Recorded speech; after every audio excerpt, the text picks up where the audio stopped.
Welcome to the Pivot Experience podcast, where leadership transformation isn't just a concept, it's a journey we take together.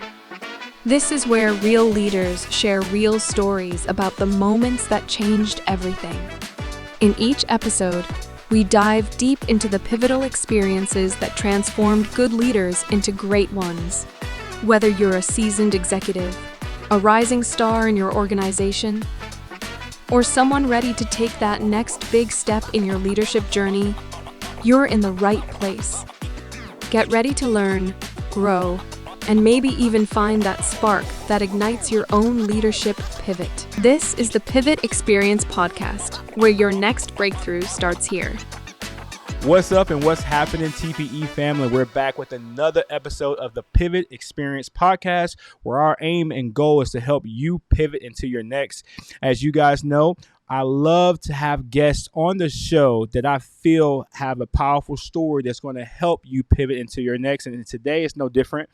We all of us as leaders, we have stories, we have unique experiences that really shape our journey, really shape who we are and how we think about things and how we approach things. And if we're doing this leadership thing right, we can leverage those stories to help other people advance in their lives and get better. And today I have the opportunity, the joy, and the pleasure of hosting a young man by the name of Alfredo Borodowski.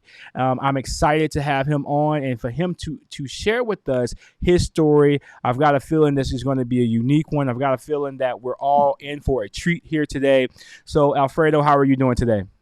Hi, Alex. I'm doing great here in New York. Okay, at the end of the day, at least the working day, ready to go to my MMA class. You know, I am an MMA semi-professional fighter at 61. I still fighting with the 20-year-old. And Thursday nights are the sparring day. Then I am you are going straight from here to the octagon. So you're gonna spar me for a little bit mentally, then you're gonna go physically spar a little bit. No, I'm just kidding. So no, thank you so much for agreeing to come on to the show. I'm excited to hear about your story. You know, you have a massive resume, Alfredo, over 30 years of helping executives and helping people advance. But before we get to all that, there is a story, a very personal story of a public setback that happened to you. I want to know, can you take us back to that moment and share how that moment has shaped your approach in leadership and performance? Then, Alex, I am an expert on positive psychology, and I never expected to be one because I was living the life of success, and it was so positive that I never thought about thinking about positivity. I was there, but everything collapsed one morning.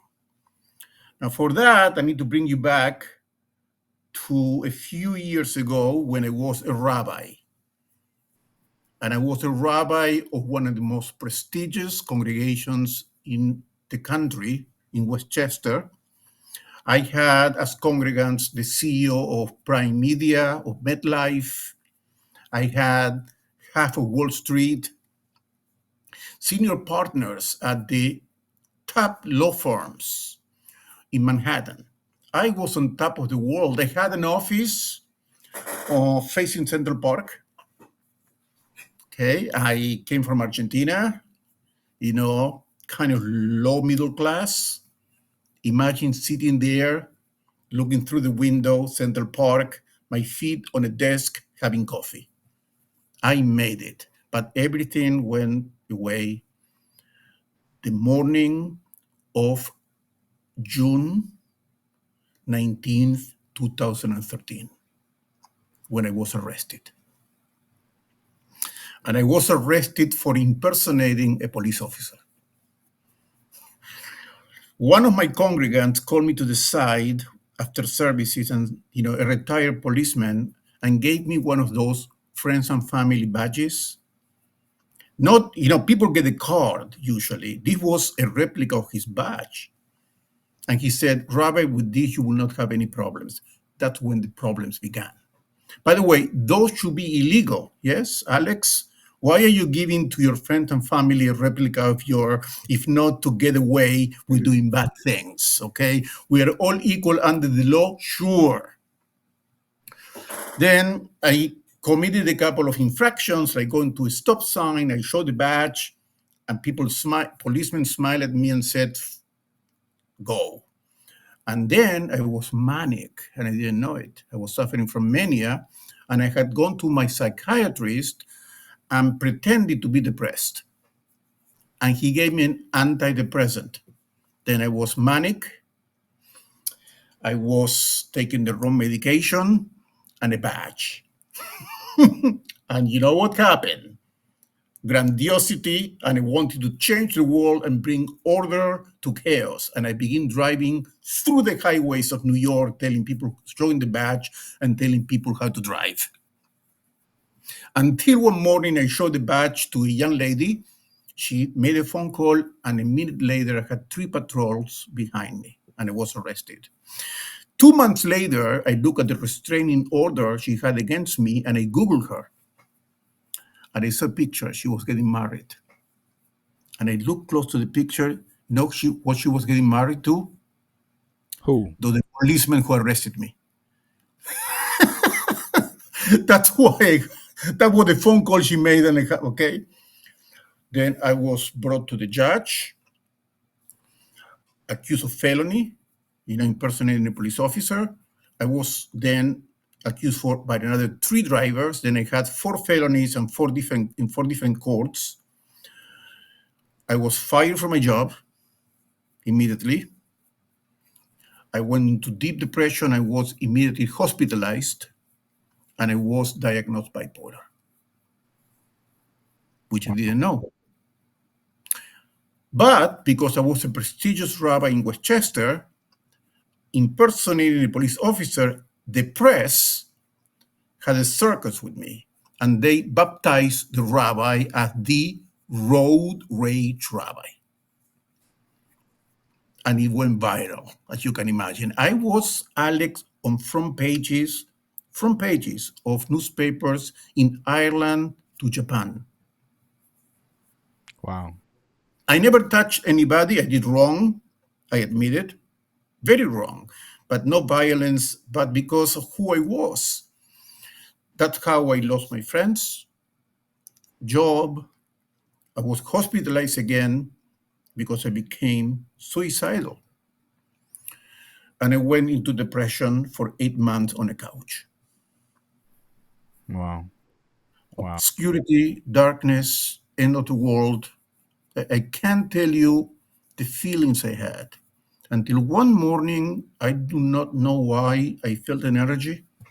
I stood from the couch and I went upstairs to my study.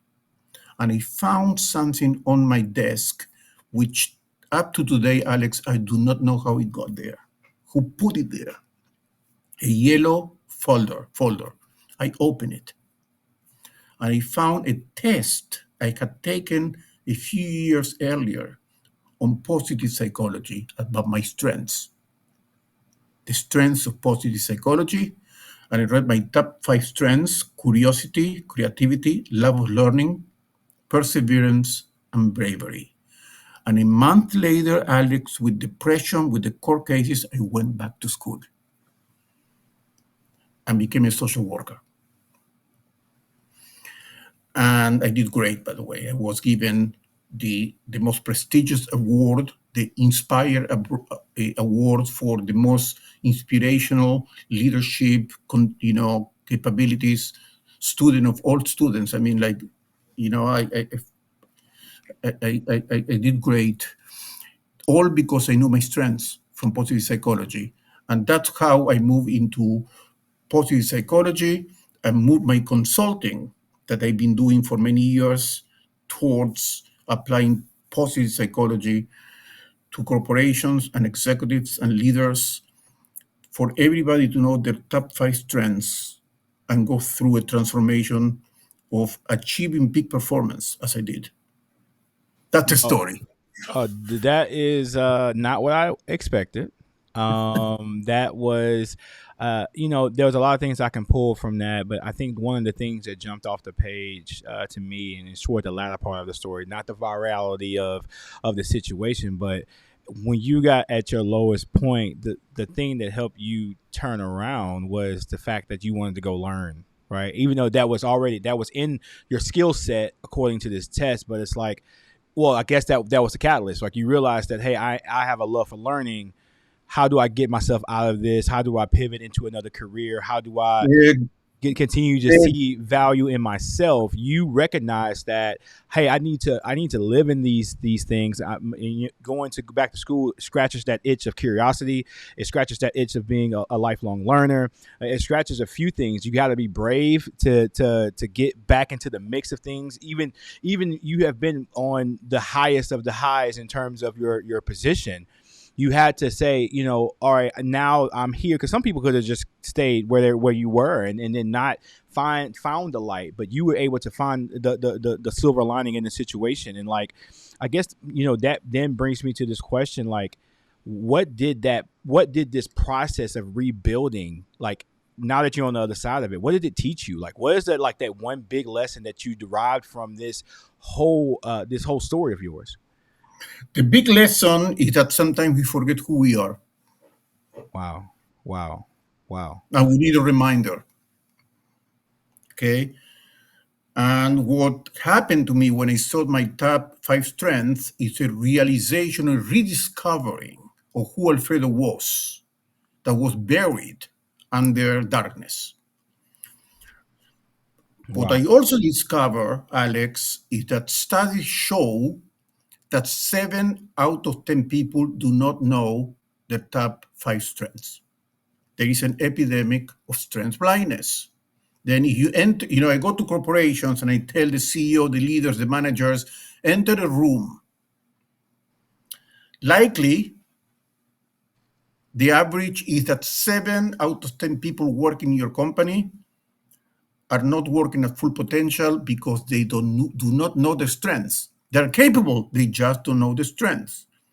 And what we know from studies, and this is all science, positive psychology, is that you know your strengths. Knowing them, Alex, you have the capacity to flourish 9 times fold, and you apply them 18 times fold, which means that 7 out of 10 people are operating, working below 18 times what they could just by knowing and applying their strengths. And I go upset to bed every night because people do not own what they already have.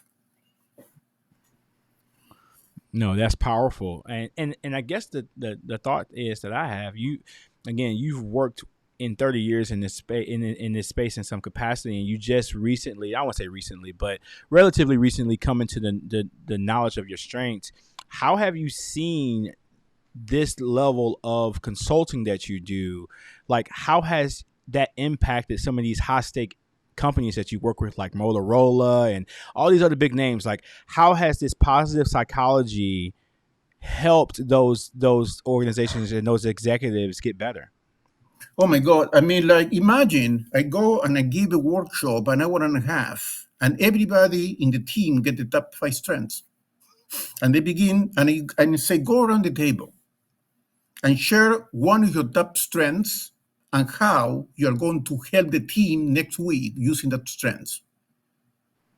The energy, toxicity goes away, by the way. People begin seeing each other through the strengths. Then I give a team assessment. What are the strengths of the team?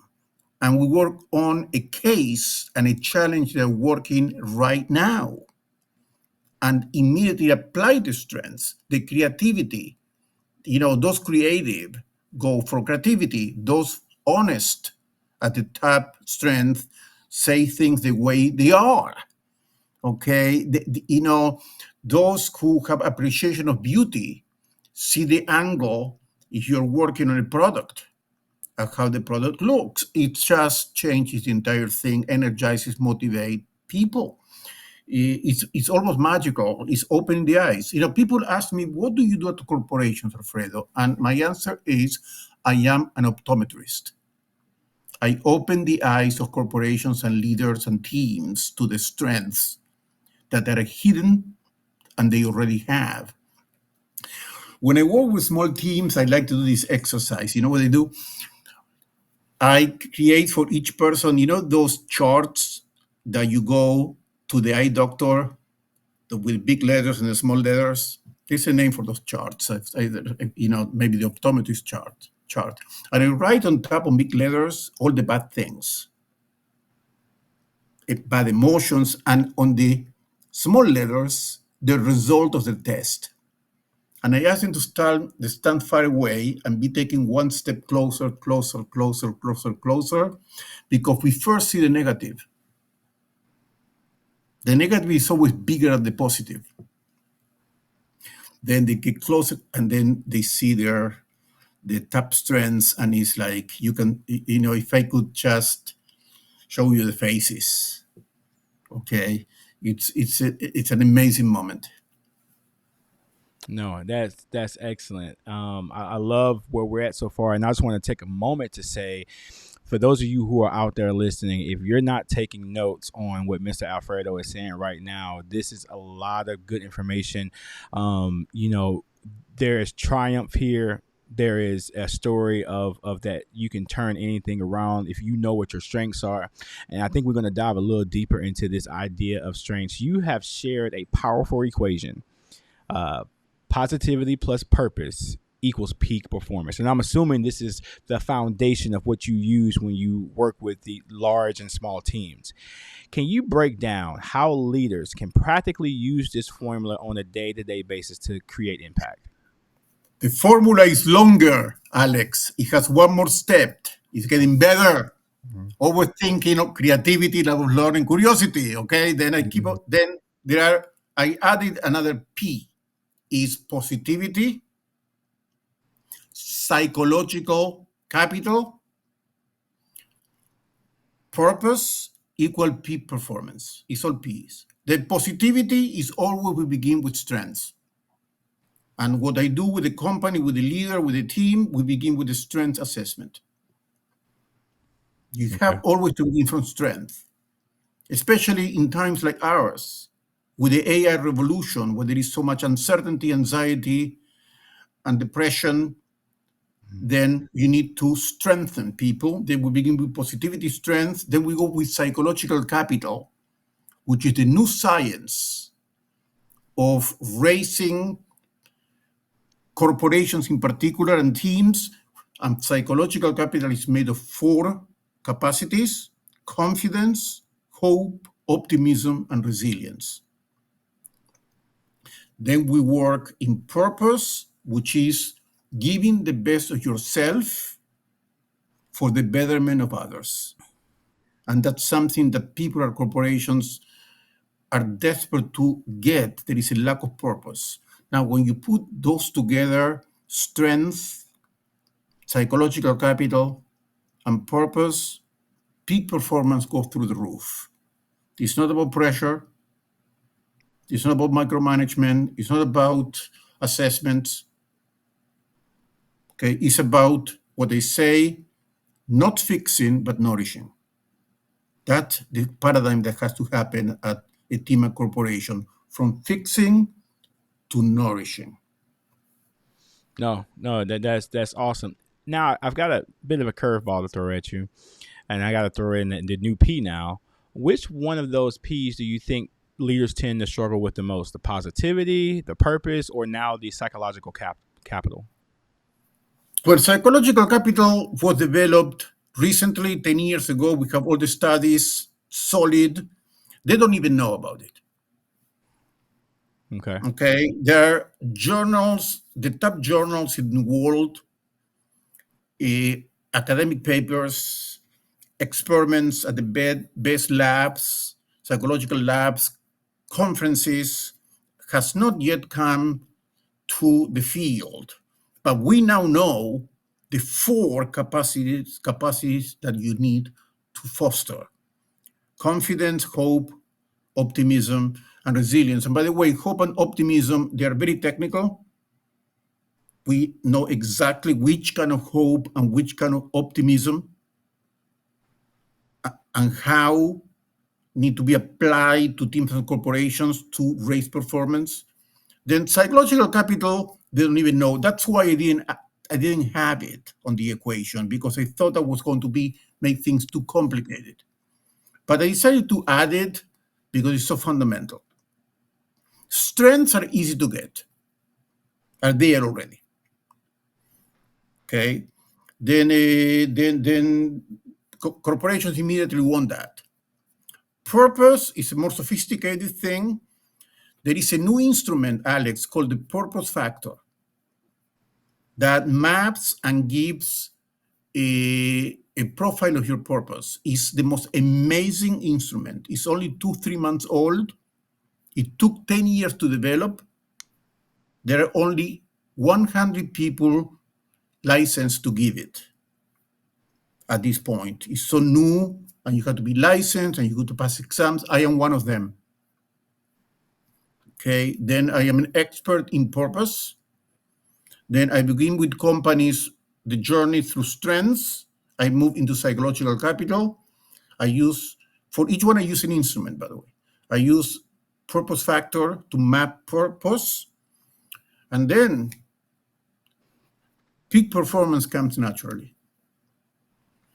But it makes sense to me if you can get all three of those to line up, that the peak performance is just a byproduct of getting those things together. No, that's awesome. Like, I guess I'm interested to know, how do you coach this idea of taking your setbacks and turning them into something positive? Like, most of us, we allow the setback to live in our minds, define us in a way that's negative. Like, how are you helping leaders and teams? Because setbacks are going to happen. Like, if you work long enough, you work with people, it's not always 100% positive all the time. How are you helping teams package those setbacks and turn and refuel them into positivity? By the way, I find corporations to be the easiest place to work, and businesses. Easier than not-for-profit, which I work with a lot.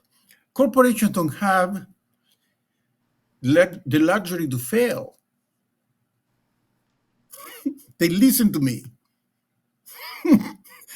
Okay, there is a bottom line, there is performance, there are metrics. By the way, it is interesting.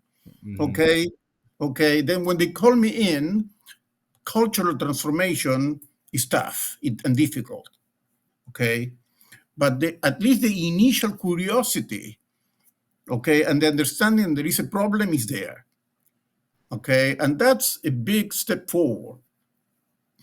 Then I find my work with corporations very rewarding, and teams, and they have an openness to try. I think that the most difficult thing is to sustainability. Then each time I go to work with a team, I leave them, or corporation, I leave them with a very, very precise report with steps to follow. Okay. Then, for example, at every meeting should begin with a strength check.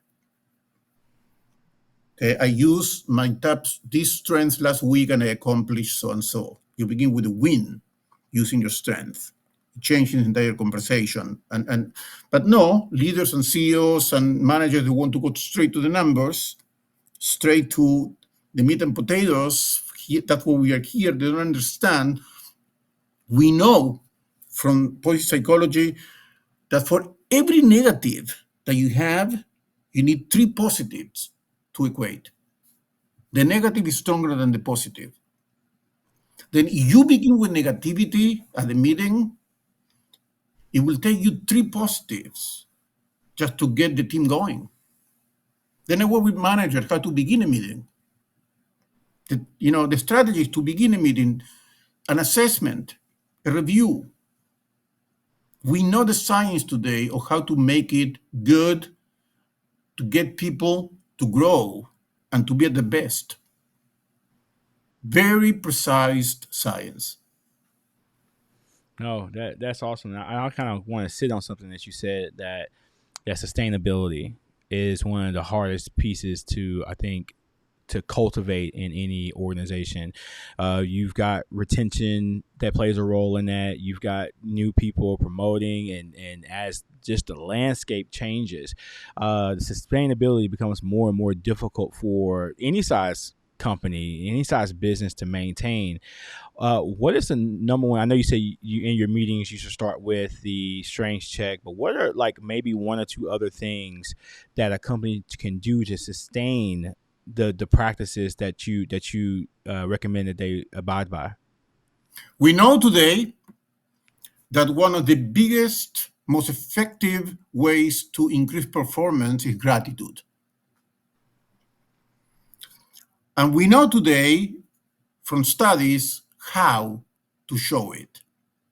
And one of the most amazing discoveries in the past few years is that gratitude, to be effective, has to be given before the task is done. Yeah. Not as a reward after the task. I am grateful to you for what you're going to do is more effective than thank you for what you've done. No, And you're absolutely right, because it sets expectation. It almost like, oh, well, let me do my best. I've already been, this person's already expecting it to be done well, or already expecting it to, so I like that. That's smart. well, but at companies, I see the reverse. It's always the employer of the month, the bonus. It's always an after fact. It has to be present at the beginning. We also know that if for a few weeks the employees write at the end of the day, let's say on Friday, you ask them for 15 minutes to write down 3 things for which they were grateful that week at work, and you do that for 6 weeks, and you make it part of the schedule, the level of performance increases up to 25%. Very practical, very easy. I think that, at any segment of the team, whether you include everyone or include just the leaders or include different pockets, that's going to drive results for sustainability for sure. Proven results. And I just gave you, out of my pocket, something very fast, okay, of just how to use gratitude, which is misused. That we know now how to use it for performance. Then, as I say to leaders, you can be good and get results. Usually, they feel the emotional, what they call soft skills. I hate that. Soft skills. You know where that soft skills come from? This came from a manual on the military in the 1970s. They distinguish between hard skills, how to use a weapon, and soft skills, which is all things that have to do with emotions. And then with the word soft skills, they became second to hard skills, which are the real ones. And what happened? This filtered from the military to the organizational consultants, and they began using soft skills for all the emotional, for communication, for everything that wasn't reports and measurable. Then one thing I tell managers, HR, to delete from the vocabulary soft skills. Those soft skills we know today are as important to performance and results as the hard skills, okay, who are the centerpiece of the mind of businesses. Agreed. That's make me upset, by the way. Soft skills. By the way, those are the hardest to master. The human relationships. It's easy to learn how to use a system and implement a new software. Okay, how to be grateful takes a little bit more of effort. No, you're absolutely right. And I think there's a multitude of ways that we can learn to express gratitude. We just have to be intentional about doing it, and we have to be purposeful about the ways we express gratitude. I think there's been a lot of social media trends that talk about, your employees don't want another pizza party. They want to know, you know, And it's not only gratitude, it's not only gratitude, resilience, motivation, it is at the core of things. You don't have resilient people, motivated people, you can have all the AI technology improvements. You're going to sink. yeah, no, you're absolutely right.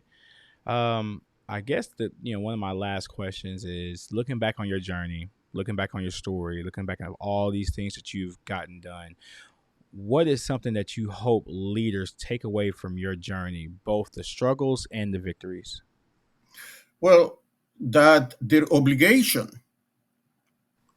is to give people working at the company the possibility of achieving full potential.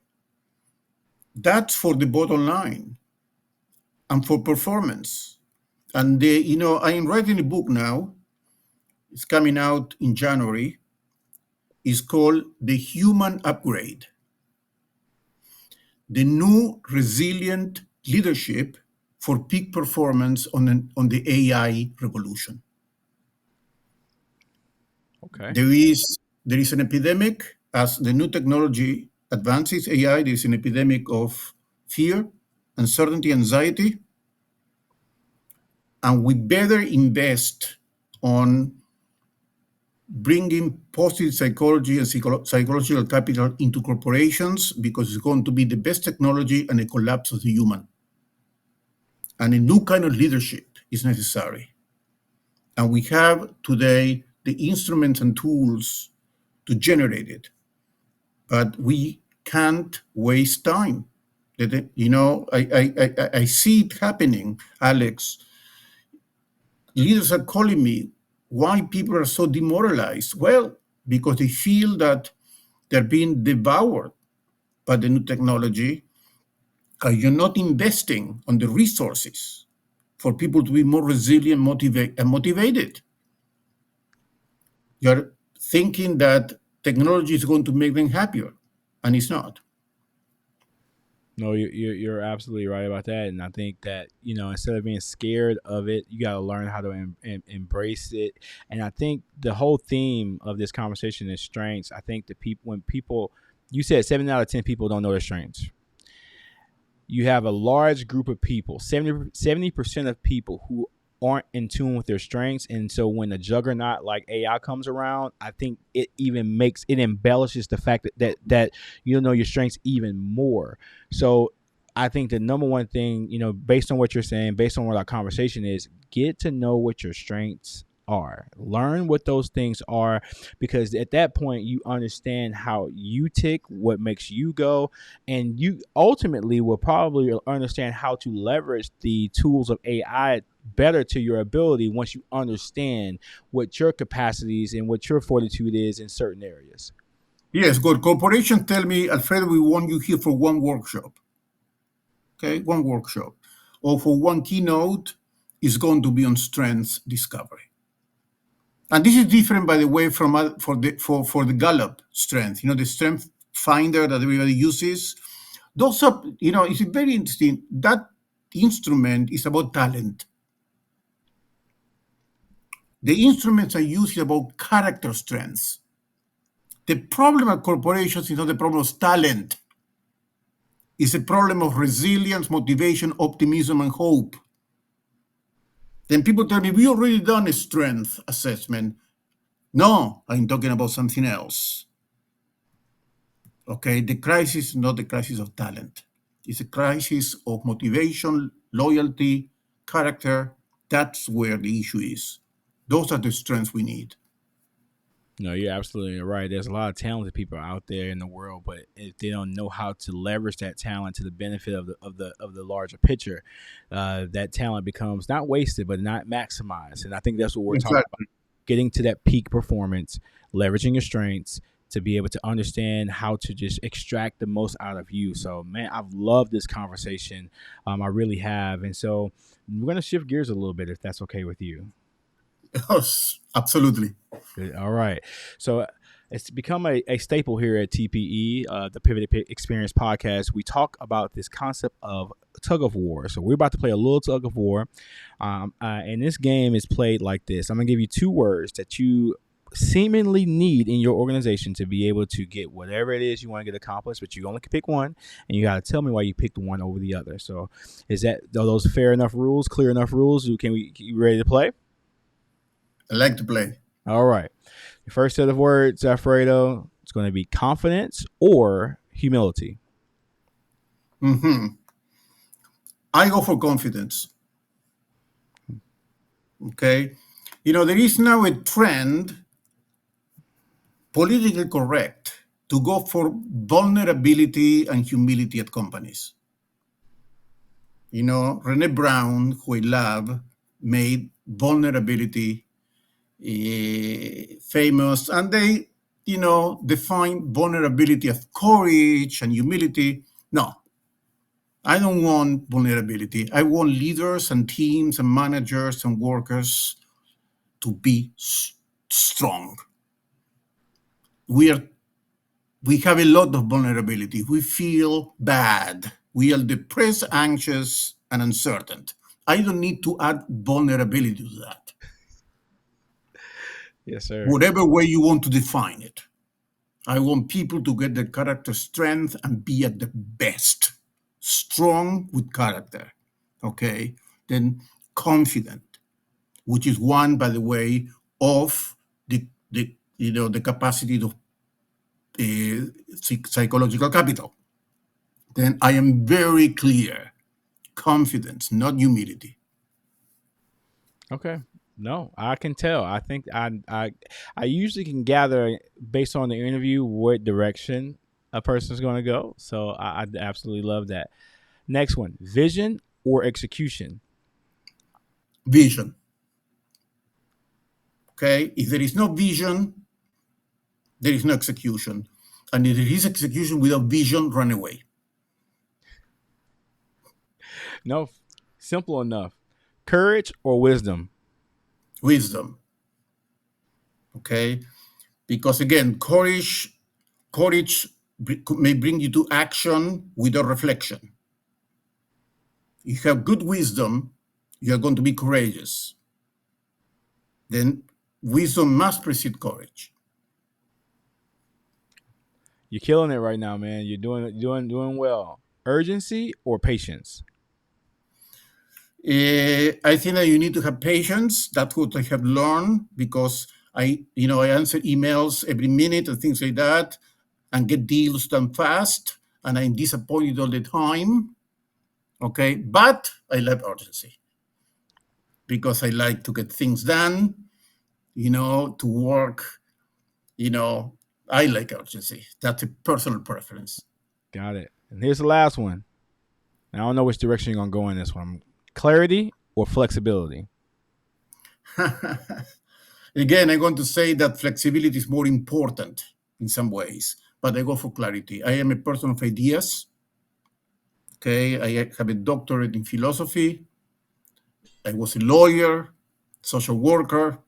Then for me, ideas are at the core of what I do: vision, mission, and for that you need clarity. No, excellent. Well, I appreciate you so much, Alfredo. I cannot go any further without giving you the opportunity to tell people how can they connect with you. Now, first of all, it would be cruel, Alex, to leave without giving them a way to get their strengths and to get 9 times to 18 times more. Okay, that's crazy. Then I will ask everybody listening, take your phone, go to your texting, and text the word positive to 33777. If you text positive to 33777, I will send you the 24 character strengths of positive psychology. 3 simple questions about how to find, follow Alex, okay? 3 simple questions of how to find your top 5 strengths. I will give you a couple of exercises. You want to maximize it to 9 and 18 times. And my calendar, personal calendar, you want to talk further without any strings attached. Positive 33777. Now, if you want to know about all my workshops and about more what I do and articles I publish, that go to my website, and you already know what the first word of my website is, Alex. Positive. Then positive AB, one word, positive AB for alfredoborodowski.com. Then you go to positiveab.com. You're going to get my website. There I'm going to announce my book is coming out. And finally, when you read the notes to your program, I love linking. And those who love linking and like to connect and dialogue, that's another way to get in touch with me. Then I've made it easier than ever. Okay. Then those are 3 ways, but everybody has the right to know their strengths, and I want everybody listening to get them. Now, that number was 33777. That's it. I've already texted that number, and I've got to plug my email address in, so because I want to know. And you so did it. I took action immediately. Hopefully, you guys took action immediately.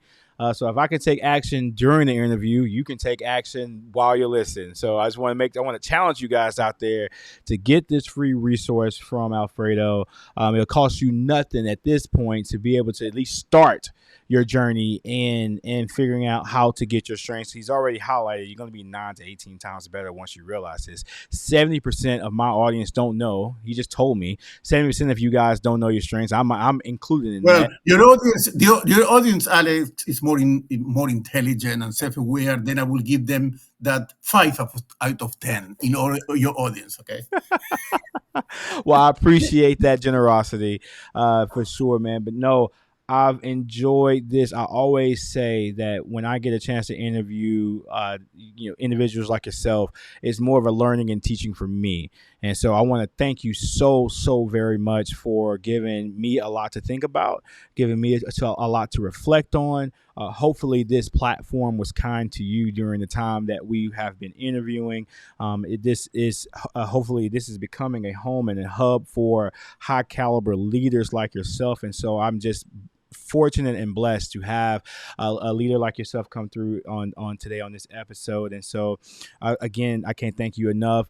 TPE family out there, hopefully you were able to take some notes on how to just take your story, no matter how bad or you might think it is, there's something that you can learn from it. Get in touch with your strengths, get in touch with understanding. Alfredo just gave us a tool to be able to do that. And if you want to extend the conversation further, I challenge you to go to positiveab.com, positiveab.com, and get more acquainted. This is going to just help you get better. Alfredo has results that speak to that. So thank you so much again, Alfredo. And until next time, TPE family, peace. Hey guys, what's up? It's your friend, Pastor John R. Adolph from the Antioch Church in Beaumont, Texas. And I just want to slip this in right quick so you'll never forget. It's all about progress over perfection here at TPE. Tap into the Pivot Experience, where we help young, hungry entrepreneurs move on to the next step.